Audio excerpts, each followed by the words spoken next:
వెంకటేశ్వర స్వామి ఆలయం వార్షికోత్సవం మహోత్సవంలో ఈరోజు పాల్గొనడం చాలా సంతోషంగా ఉంది. ముఖ్యంగా కేసీఆర్ గారికి అత్యంత ఇష్టమైన దేవుడు కోనాయిపల్లి వెంకటేశ్వర స్వామి. తెలంగాణ ఉద్యమాన్ని ప్రారంభించినప్పుడు వెంకటేశ్వర స్వామి ఆశీస్సులతోనే ఆనాడు ఉద్యమాన్ని ప్రారంభించి తెలంగాణ రాష్ట్రాన్ని కేసీఆర్ గారు సాధించారు. కేసీఆర్ గారు ఏ శుభ కార్యక్రమం తలపెట్టినా ఈ దేవాలయం నుంచే ఆయన ప్రారంభిస్తూ ఉంటారు.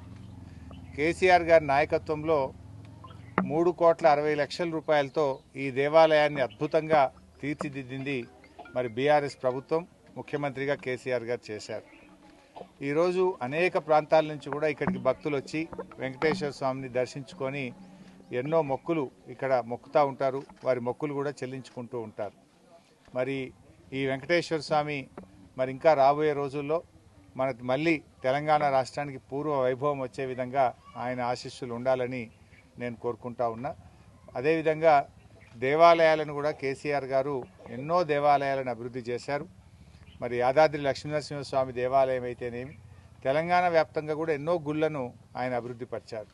సిద్దిపేట జిల్లాలో కూడా దాదాపు 75 కోట్ల రూపాయలు ఖర్చు పెట్టి అనేక దేవాలయాలను అభివృద్ధి చేసుకున్నాం.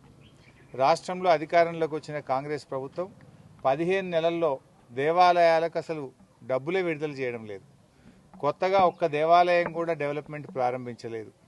గత ప్రభుత్వంలో శాంక్షన్ అయి కొనసాగుతున్న పనులన్నీ కూడా నిలిపివేసినారు. గత ప్రభుత్వంలో శాంక్షన్ అయిన పనులకు టెండర్లు కూడా పిలవడం లేదు. అంటే దేవాలయాలను ఈ ప్రభుత్వం నిర్లక్ష్యం చేస్తూ ఉంది. ఇది చాలా దురదృష్టకరం. మరి దేవుళ్ళ మీద ఒట్లు పెట్టి మాట తప్పిన ముఖ్యమంత్రి రేవంత్ రెడ్డి 15 ఆగస్టు కల్లా రుణమాఫీ చేస్తానన్నాడు. ఇవాళకి రాష్ట్రంలో ఇంకా రుణమాఫీ పూర్తి కాలేదు. ఏ అంశం చూసినా కూడా మాట ఇచ్చుడు, మాట తప్పుడే రేవంత్ రెడ్డికి అలవాటు ఉంది. మాట తప్పడం తప్ప మాట నిలబెట్టుకున్నటువంటి తత్వం ఆయనలో కనబడతలేదు. ఏ వ్యవహారం చూసినా అట్లే ఉన్నది. 26 జనవరికి రైతు బంధు అందరికీ వేస్తా అన్నాడు. ఇవాళకి రైతు బంధు వల్లే. రుణమాఫీ అందరికీ అయిపోయింది అన్నాడు. ఇవాళకి రుణమాఫీ ఇంకా కాలేదు. వ్యవసాయ కూలీలందరికీ ఆత్మీయ భరోసా పథకం పడతనే ఉన్నది 26 జనవరికి అన్నాడు. ఇవాళకి ఇంకా 10 పైసల మందికి కూడా ఆత్మీయ భరోసా పథకం అందిన పరిస్థితి లేదు.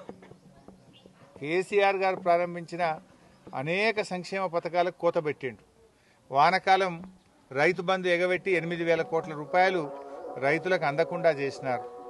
కేసీఆర్ కిట్టు ఇవాళ ఆడపిల్లలకు అందకుండా దాదాపు 1,000 కోట్ల రూపాయలు రైతులకు, మన మహిళలకు అన్యాయం చేసినారు. సో ఈ రకంగా ఈ ప్రభుత్వం మరి ప్రజలకు ఇచ్చిన మాట నిలబెట్టుకోకుండా ఈరోజు ప్రజలకు అన్యాయం చేస్తూ ఉన్నారు. అందుకే ప్రజలకు కూడా ఇప్పుడు అర్థమైంది. మొన్న ఈ మధ్య చూసినాం, మహారాష్ట్రలో ఓడగొట్టిండ్రు, ఢిల్లీలో ఓడగొట్టిండ్రు, అదేవిధంగా హర్యానాలో ఓడగొట్టిండ్రు. ఎందుకంటే మీ అన్ని మాటలు అర్థమైపోయింది. అటు కర్ణాటకలో గ్యారంటీలు అమలైతలేవు, ఇటు తెలంగాణలో గ్యారంటీలు అమలైతలేవు. మాటలు చెప్పి మోసం చేసిన విషయాన్ని గ్రహించింది కనుకనే హర్యానాలో, మహారాష్ట్రలో, ఢిల్లీలో ఇవాళ మీకు తగిన గుణపాఠం చెప్తా ఉన్నారు. ఇప్పటికైనా కళ్ళు తెరవండి, గ్యారంటీలను అమలు చేయండి. ఇవాళ ప్రామిసెస్ డే అంటారు.